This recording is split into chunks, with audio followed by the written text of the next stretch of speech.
नमस्कार दोस्तों, आरती सौरभ सहदेव चैनल पर आपका एक बार फिर से स्वागत है। तो दोस्तों, आज हम फिर से लेकर आए हैं आपके लिए एक नई कहानी। तो आज की कहानी है हमारी घमंडी जिराफ। क्लास 5th के बच्चे बड़े उत्साहित थे। इस बार उन्हें पिकनिक के लिए नेशनल पार्क ले जाया जा रहा था। सभी बच्चे ढेर सारे खाने पीने के सामान और खेलने कूदने की चीज़ें लेकर तैयार थे। बस सुबह 4 बजे निकली और 2-3 घंटों में नेशनल पार्क पहुंच गई। वहां उन्हें एक बड़ी सी कैंटर में बैठा दिया गया। एक गाइड उन्हें जंगल के भीतर ले जाने लगा। मास्टर जी भी बच्चों के साथ थे और बीच बीच में उन्हें जंगल और वन्य जीवों के बारे में बता रहे थे। बच्चों को बहुत मज़ा आ रहा था। वे ढेर सारे हिरणों, बंदरों और जंगली पक्षियों को देखकर रोमांचित हो रहे थे। वे धीरे धीरे आगे बढ़ रहे थे कि तभी गाइड ने सभी को शांत होने का इशारा करते हुए कहा, आप लोग बिल्कुल चुप हो जाइए और उस तरफ देखिए। यह एक दुर्लभ दृश्य है। एक मादा जिराफ अपने बच्चे के साथ खेल रही थी। फिर सभी बच्चे वहीं रुक गए और उस दृश्य को बड़ी उत्सुकता से देखने लगे। मादा जिराफ बहुत लंबी थी और उसका बच्चा थोड़ा छोटा था। खेलते खेलते जिराफ ने सर झुकाया और अपने बच्चे को देखने लगी। सभी लोग बड़ी उत्सुकता से ये सब देख रहे थे। तभी माँ ने अपने बच्चे को जोर से एक लात मारी और बच्चा दूसरी तरफ जा गिरा। कैंटर में बैठे बच्चे मास्टर जी से कहने लगे, सर आप उस जिराफ को रोकिए, नहीं तो वो बच्चे को जान से मार डालेगी। तभी मास्टर जी ने उन्हें शांत रहने को कहा और पुनः उसे देखने लगे। बच्चा अभी भी जमीन पर पड़ा हुआ था कि तभी एक बार फिर से माँ ने उसे जोर से लात मारी। इस तरह बच्चा उठ खड़ा हुआ और नन्हे नन्हे कदमों से वो डगमगाता धीरे धीरे माँ और बच्चा दोनों झाड़ियों में ओझल हो गए। उनके जाते ही बच्चों ने पूछा, सर वो जिराफ अपने ही बच्चे को लात क्यों मार रही थी? अगर बच्चे को कुछ हो जाता तो?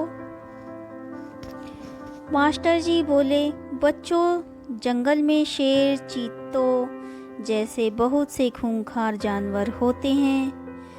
यहाँ किसी बच्चे का जीवन इस बात पर निर्भर करता है कि कितनी जल्दी वह अपने पैरों से चलना सीखता है। अगर उसकी माँ उसे इसी तरह पड़े रहने देती और लात नहीं मारती तो शायद वो अभी भी वहीं पड़ा रहता और कोई जंगली जानवर उसे अपना शिकार बना लेता। बच्चों, ठीक इसी तरह से आपके माता पिता भी कई बार आपको डांटते डपटते हैं। उस वक्त तो ये सब बहुत बुरा लगता है, पर जब आप बाद में पीछे मुड़कर देखते हैं तो कहीं ना कहीं ये एहसास होता है कि मम्मी पापा की डांट की वजह से ही आप लाइफ में कुछ बन पाए हैं।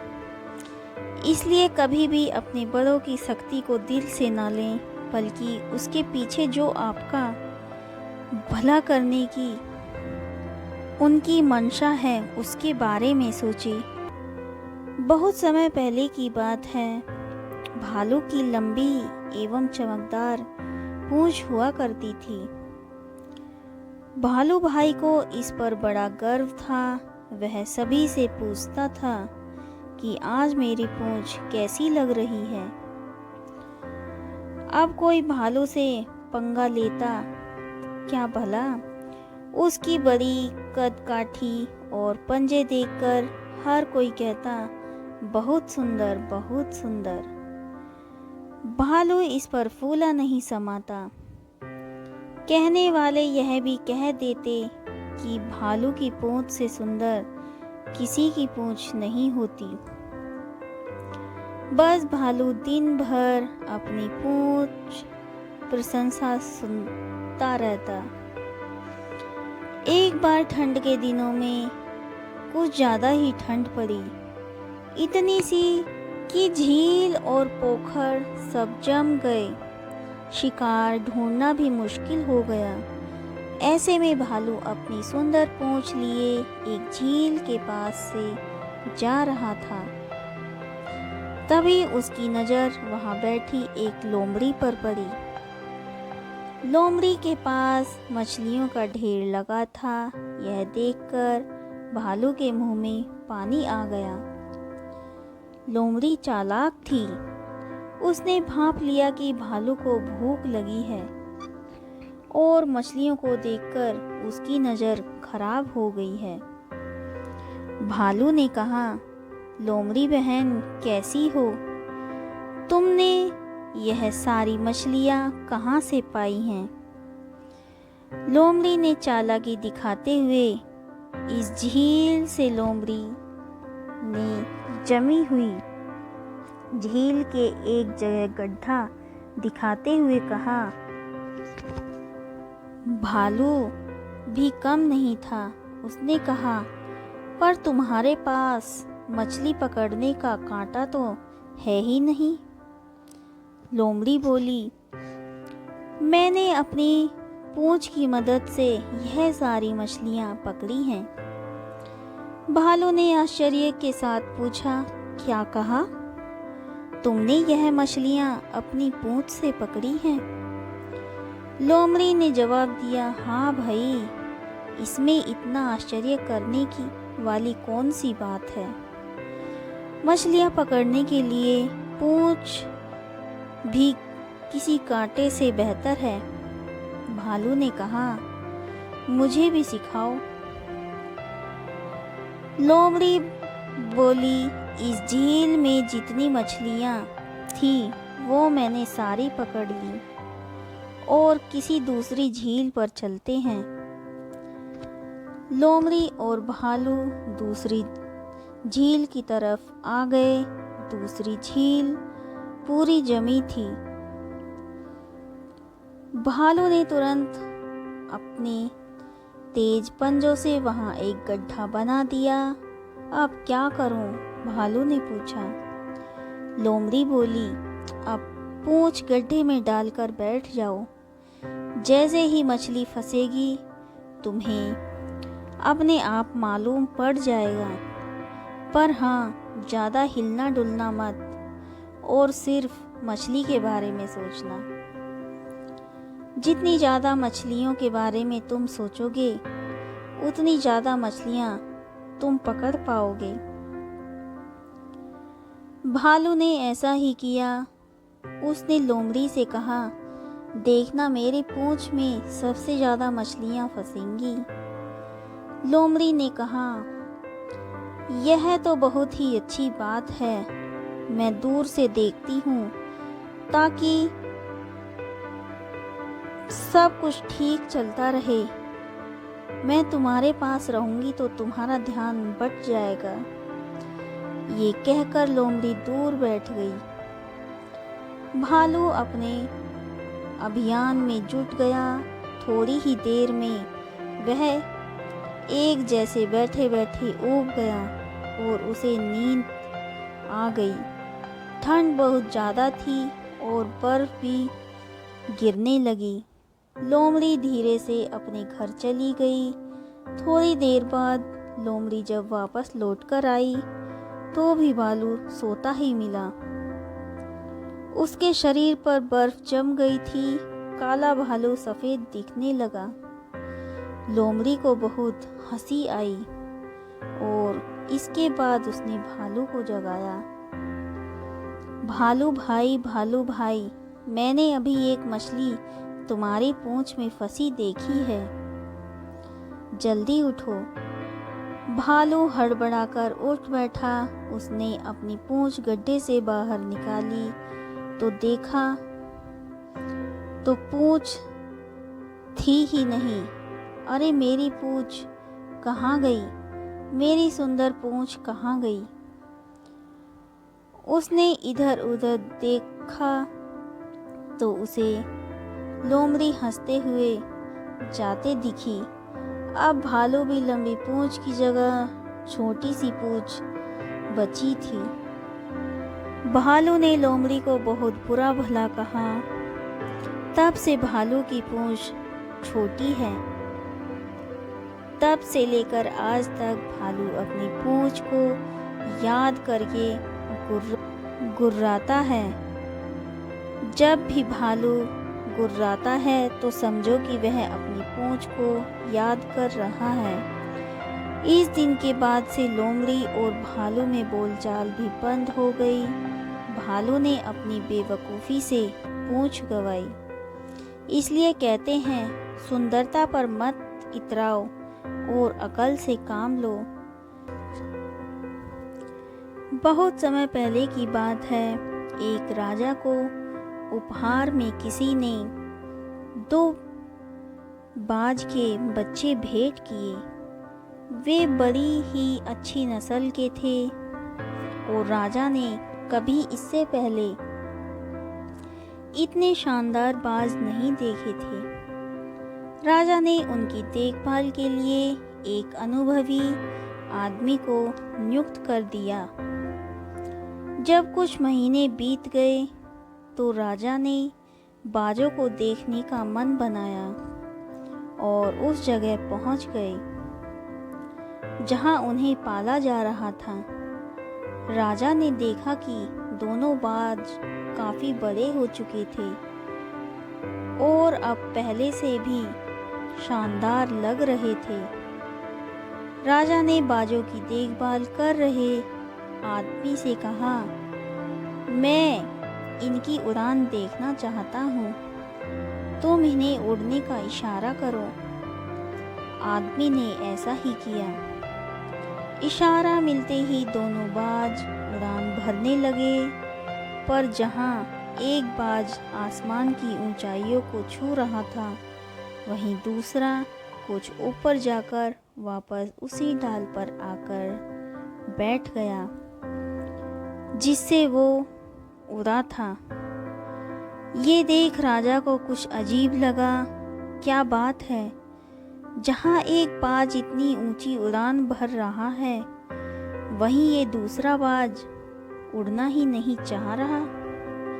राजा ने सवाल किया, जी हुजूर, इस बाज के साथ शुरू से यही समस्या है, वो इस डाल को छोड़ता ही नहीं।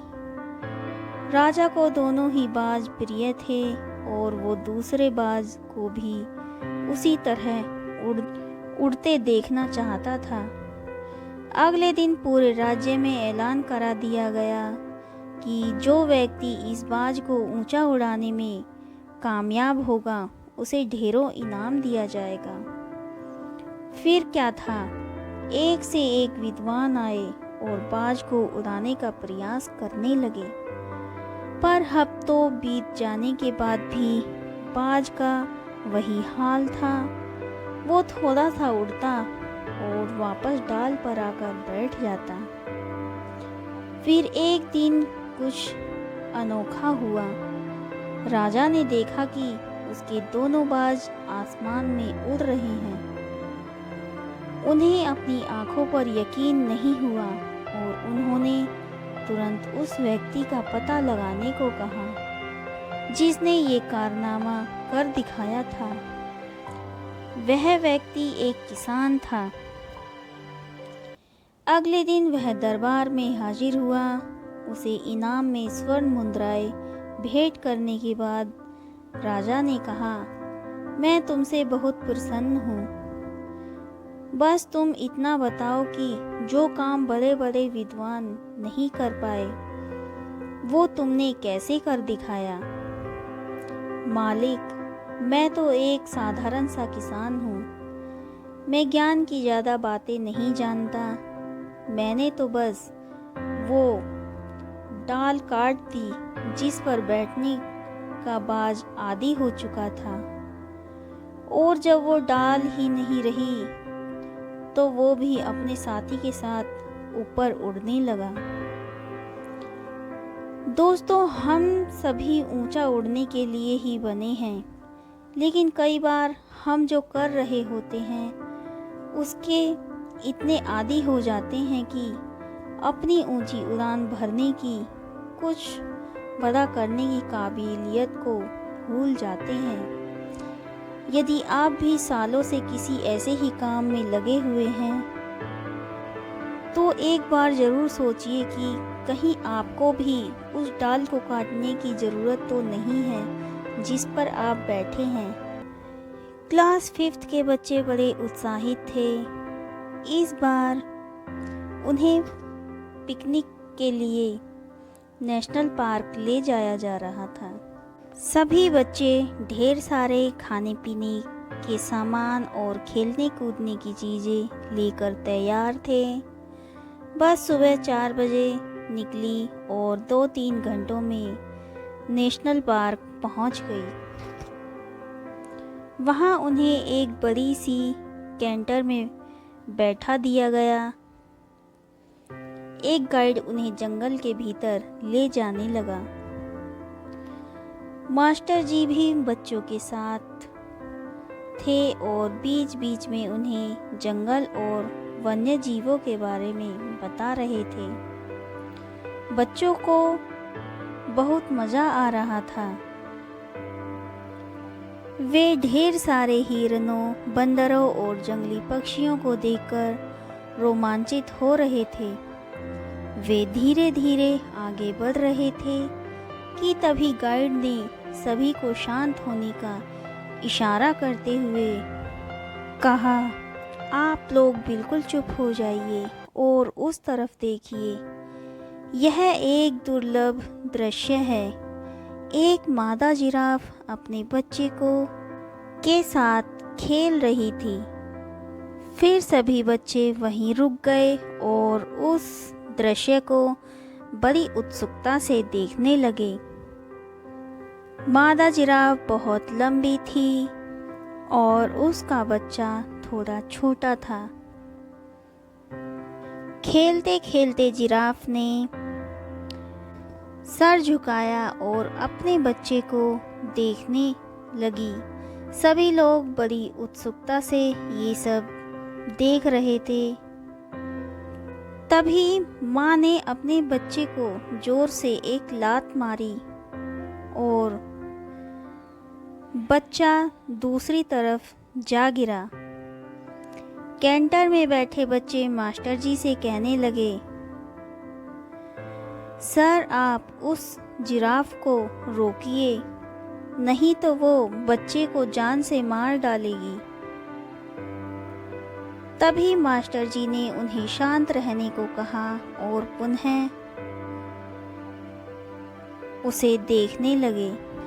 बच्चा अभी भी जमीन पर पड़ा हुआ था कि तभी एक बार फिर से माँ ने उसे जोर से लात मारी। इस तरह बच्चा उठ खड़ा हुआ और नन्हे नन्हे कदमों से वो डगमगाता धीरे धीरे माँ और बच्चा दोनों झाड़ियों में ओझल हो गए। उनके जाते ही बच्चों ने पूछा, सर वो जिराफ अपने ही बच्चे को लात क्यों मार रही थी? अगर बच्चे को कुछ हो जाता तो? मास्टर जी बोले, बच्चों जंगल में शेर, चीतों जैसे बहुत से खूंखार जानवर होते हैं। यहाँ किसी बच्चे का जीवन इस बात पर निर्भर करता है कि कितनी जल्दी वह अपने पैरों से चलना सीखता है।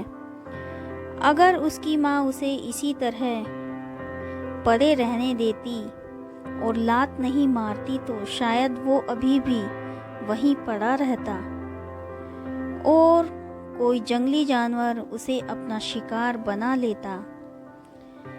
बच्चों, ठीक इसी तरह से आपके माता पिता भी कई बार आपको डांटते डपटते हैं। उस वक्त तो ये सब बहुत बुरा लगता है, पर जब आप बाद में पीछे मुड़कर देखते हैं तो कहीं ना कहीं ये एहसास होता है कि मम्मी पापा की डांट की वजह से ही आप लाइफ में कुछ बन पाए हैं। इसलिए कभी भी अपने बड़ों की सख्ती को दिल से ना लें, बल्कि उसके पीछे जो आपका भला करने की उनकी मंशा है उसके बारे में सोचें। तो बहुत समय पहले की बात है, किसी गांव में शंकर नाम का एक वृद्ध व्यक्ति रहता था। उसकी उम्र 80 साल से भी ऊपर थी, पर वो 40 साल के व्यक्ति से भी स्वस्थ लगता था।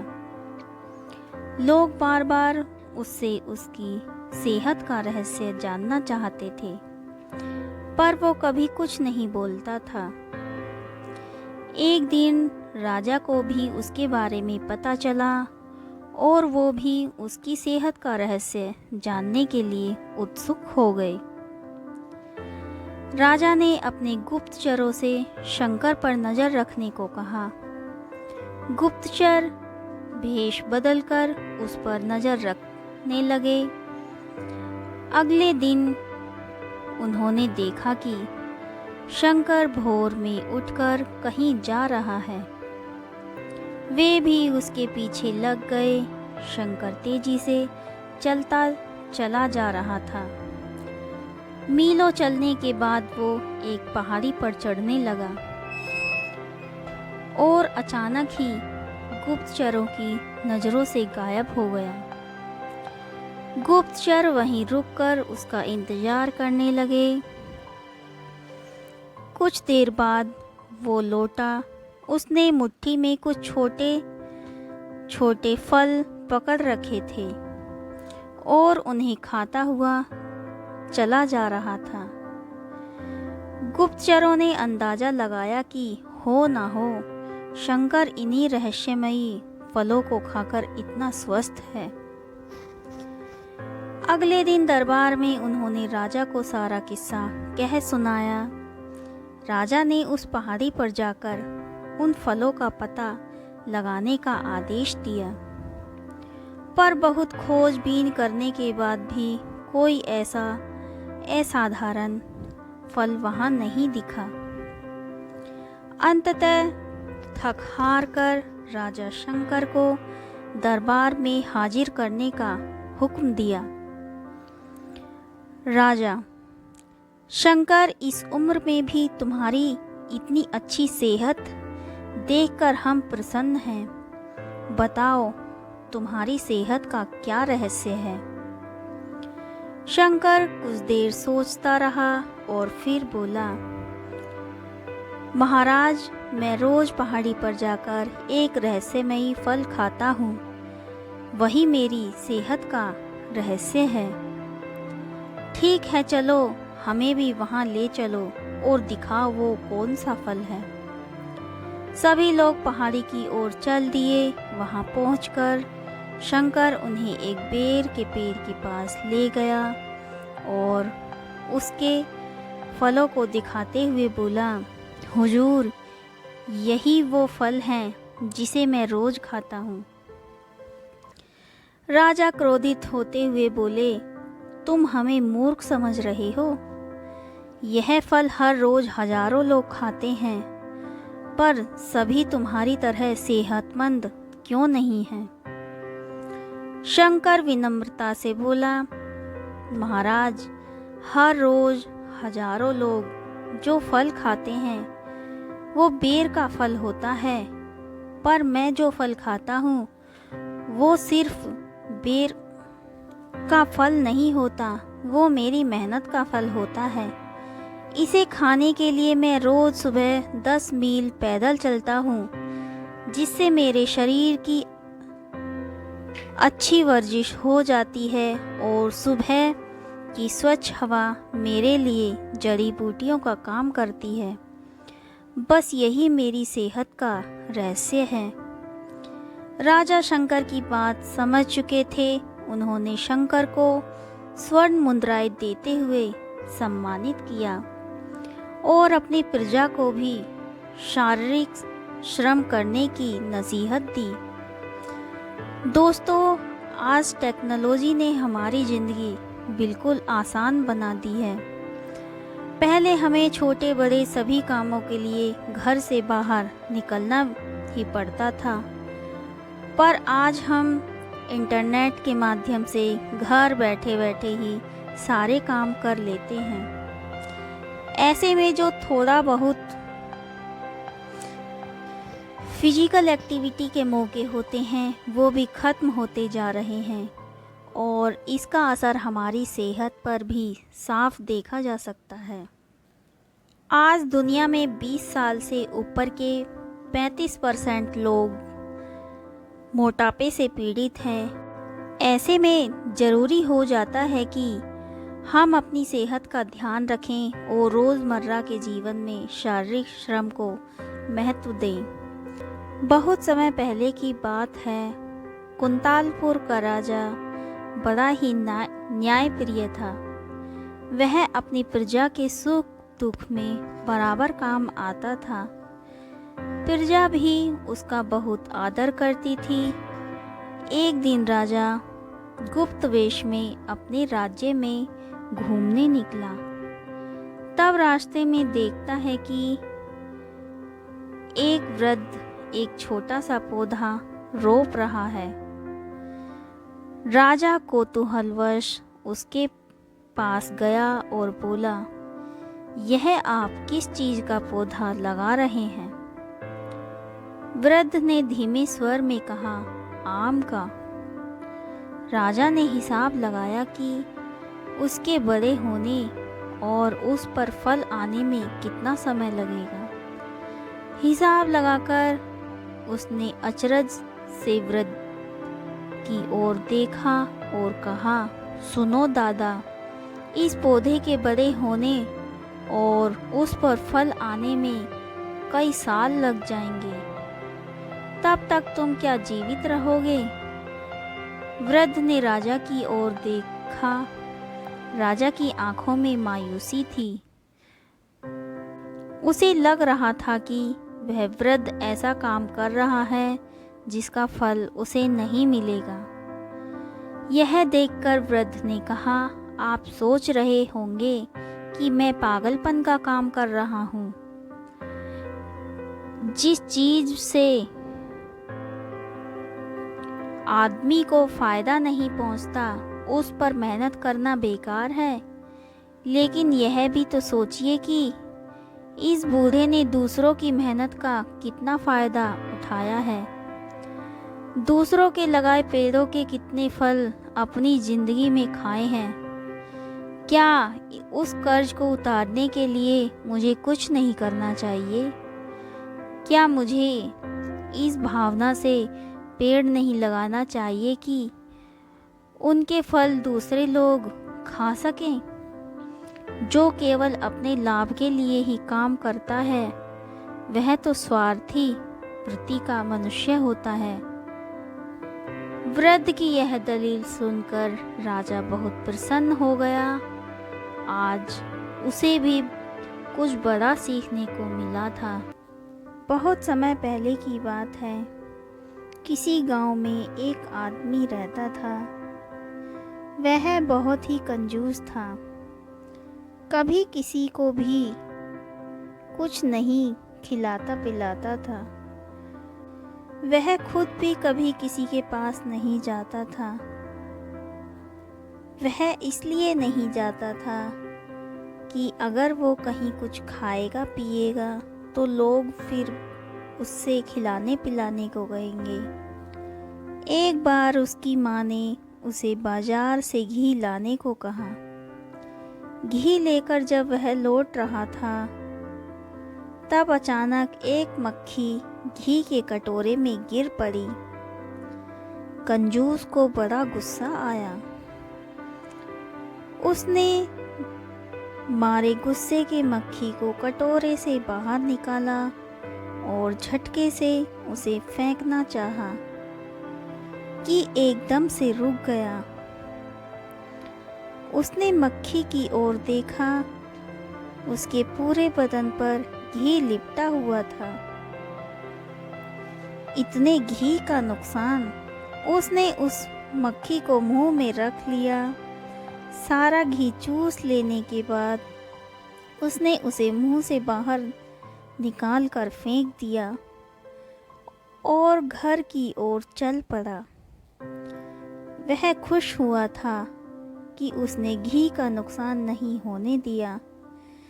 संयोग की बात कि जिस समय वह यह सब कर रहा था, उसके गांव के एक आदमी ने उसे ऐसा करते देख लिया। तभी से उसका नाम न केवल कंजूस मक्खी चूस पड़ गया, बल्कि बेहद कंजूस को इसी नाम से पुकारे जाने का रिवाज भी चल पड़ा। दोस्तों, हमारी यह छोटी सी कहानी आपको कैसी लगी, हमें कमेंट करके ज़रूर बताएं। अगर आपको हमारी कहानी पसंद आई हो तो उसे ज़्यादा से ज़्यादा लाइक और शेयर करें और चैनल को सब्सक्राइब करना ना भूलें। धन्यवाद।